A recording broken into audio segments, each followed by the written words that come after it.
আগে রাজ্যে প্রধানমন্ত্রী নরেন্দ্র মোদী বেশ কয়েকবার তিনি শহর কলকাতাতেও এলেন, কিন্তু তারপরেও কোনোভাবেই শিখদের এই আন্দোলনের বিষয়ে তিনি একটি কথাও বললেন না।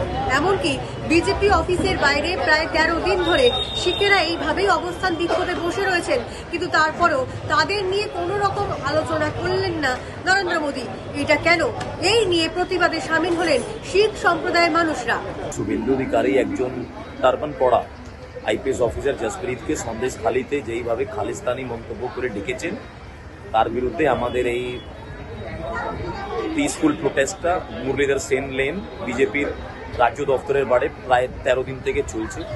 আমরা গভর্নরকেও জানিয়েছি, আমরা এই যে কি প্রধানমন্ত্রী এখানে ভিজিটে ছিলেন ওনাকেও জানানো হয়েছে। উনি দুবার এসে বাংলা থেকে ঘুরে চলে গেছেন। একবার উনি যদি ব্যাপারটাকে উনি সেন্সিটিভ ভাবতেন, তাহলে নিশ্চয়ই আমাদের শিখ সম্প্রদায়কে ডেকে এই সমস্যার সমাধানটা করতেন। সন্দেশখালিতে করা একটি মন্তব্য এবং সেই মন্তব্যের পরিপ্রেক্ষিতে সেই দিন থেকে এখানে অবস্থানে বসে রয়েছেন শিখ সম্প্রদায়ের মানুষরা।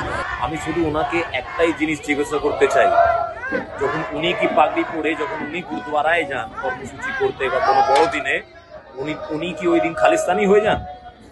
Why Mr. Modi is silent on this issue?